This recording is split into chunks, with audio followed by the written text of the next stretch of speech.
قوم کے نوجوانوں کو، قوم کے افراد کو تعمیر کرنا، انہیں بیدار کرنا، ان کے اندر شعور پیدا کرنا، یہ سب سے زیادہ ضروری ہے۔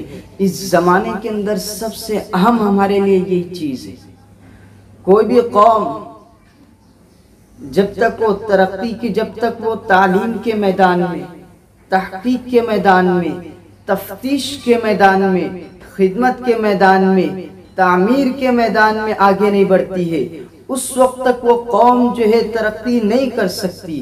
وہ قوم غلام بن کر رہ جاتی ہے، وہ قوم مردہ کہلاتی ہے، وہ قوم زندوں میں شمار نہیں ہوتی۔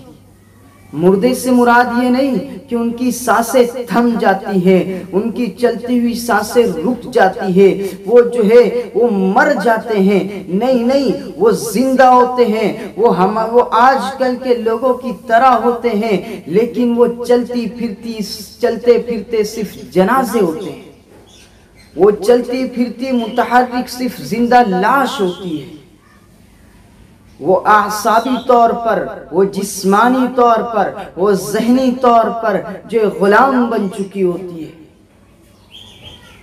آج دیکھیں ہمارے یہاں اسکول، کالجز، یونیورسٹیوں کا رواج بہت زیادہ ہے، اکثریت ہماری یہاں پر ہے، لیکن اس کے باوجود میں آپ سے پوچھتا ہوں کہ دنیا کے جتنے پلیٹ فارم ہیں، جتنے میدان ہیں، سب میں دیکھیں آپ سب میں غلامی ہی کر رہے ہیں۔ حالانکہ آج بھی سائنس کہتی ہے کہ مسلمانوں کا آئی کیو لیول پاور سب سے زیادہ ہوتا ہے۔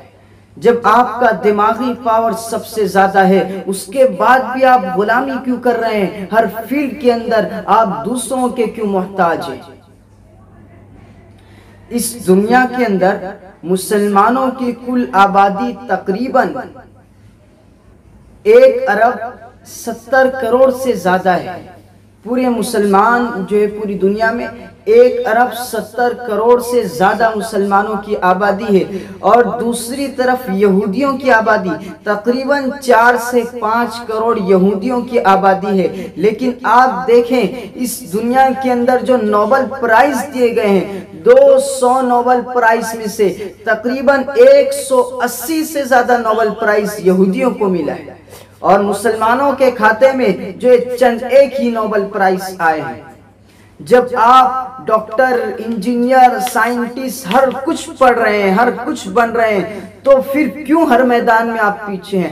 جب اس میدان میں آپ کو جانا ہے، آپ اپنی قوم کا نام روشن کرنا چاہتے، آپ اپنے خاندان کا نام روشن کرنا چاہتے، آپ اپنے دین کو آگے بڑھانا چاہتے، آپ اپنے دین کو پھیلانا چاہتے، تو آپ کو لیڈر بننا ہوگا، آپ کو جو قیادت اپنے ہاتھ میں لینی ہوگی، آپ کو ہر میدان کے اندر، ہر پلیٹ فارم کے اندر جو ہے مضبوطی سے قدم رکھنا ہوگا۔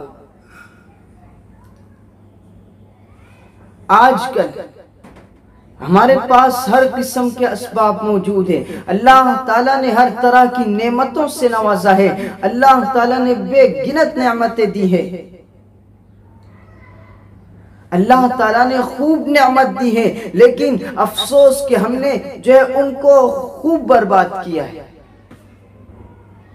تو اللہ تعالیٰ نے ہر چیز ہمیں عطا کی ہے۔ دیکھیں کہ اس وقت جو گنتی کے چند موجود ہیں، چند کروڑ موجود ہے دنیا کے اندر، آج سب کچھ ان کے ہاتھ میں ہے۔ آج ہمارے پاس جو فوڈ آتا ہے یہ بھی ان کے قبضے میں۔ اگر یہ ان کی کمپنیاں فوڈ روک دیں تو ہمارے کھانے کے لالے پڑ جائیں، اگر ان کی کمپنیاں کپڑوں کو روک دیں تو کپڑوں کی صنعت تھم جائے گی۔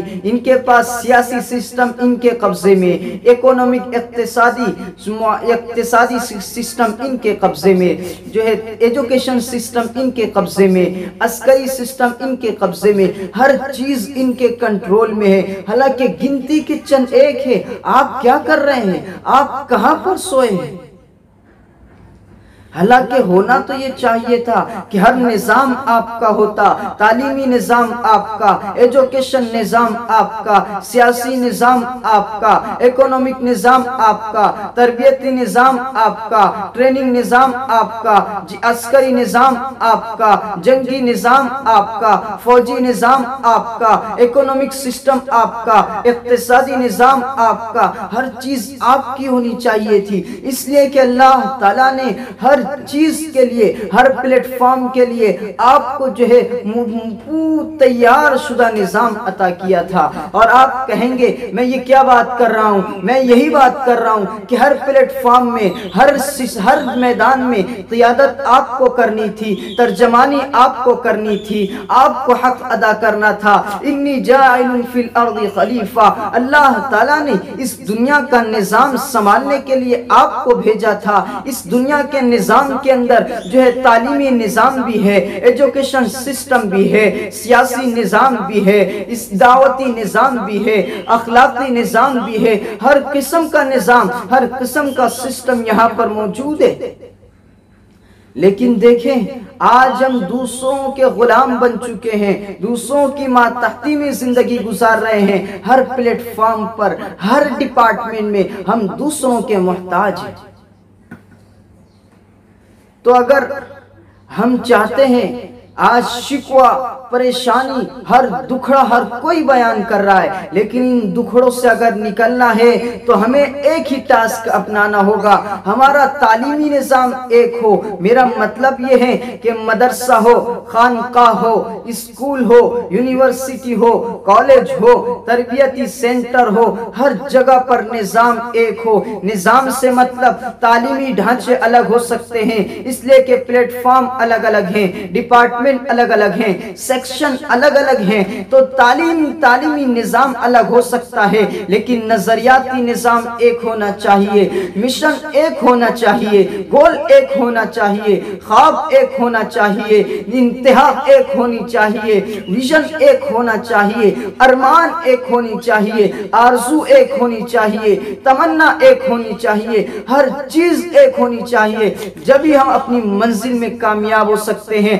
اگر اس طرح سے ہر پلیٹ فارم پر، ہر ڈپارٹمنٹ میں ہم نے محنت کی تو آئندہ چند سالوں کے اندر، 15 سے 20 سالوں کے اندر دنیا کی قیادت ہمارے ہاتھ میں ہوگی، لیڈرشپ ہمارے ہاتھ میں ہوگی۔ مگر اس وقت جب کہ ہمارا تعلیمی نظام بہتر ہو، تربیتی نظام بہتر ہو، ہم تعلیم سے جڑتے ہیں تو ہمارا تربیتی ڈھانچہ بہت کمزور ہے۔ اس وقت ضرورت ہے تعلیم کے ساتھ ساتھ تربیتی نظام کو مضبوط کرنے کی۔ فقط رونے سے، افسوس کرنے سے کچھ نہیں ہوگا۔ آج بھی آپ کے پاس وقت موجود ہے، ہر قسم کے اسباب موجود ہیں۔ یہ نظریات کا زمانہ ہے، دماغ سے لڑنے کا زمانہ ہے، اور اللہ تعالیٰ نے دماغی صلاحیت سب سے زیادہ مسلمانوں کو دی ہے۔ بس اسلام کے ساتھ، اسلام کا ہر ایک کے اندر جو ہے، میں نے کہا نا، ایک گول ہونا چاہیے، اور اس گول کے اندر جو ہے سب سے بنیادی چیز ہمارے لیے، کہ ہماری کامیابی کے لیے سب سے اہم راز وہ یہ ہے کہ ہمارے اندر اسلامی رنگ ڈھنگ، اسلامی مزاج ہو، ہماری سوچ اسلامی ہو، ہمارا نظریہ اسلامی ہو، ہماری آئیڈیالوجی اسلامی ہو، جبھی ہم آگے بڑھ سکتے ہیں۔ اس لیے کہ اسی کے اندر جو ہے، اسی کے اندر کامیابی ہے، اور اسی کے اندر سکسیس ہے، اور دنیا کو نجات اسی نظام کے ذریعے مل سکتی ہے۔ تو اس نظام کو تھام کر ہر ڈپارٹمنٹ، ہر پلیٹ فارم پر مضبوط قدم رکھنے کے لیے ہمیں باصلاحیت بننا ہوگا، اپنے اندر ایبیلٹی پیدا کرنی ہوگی۔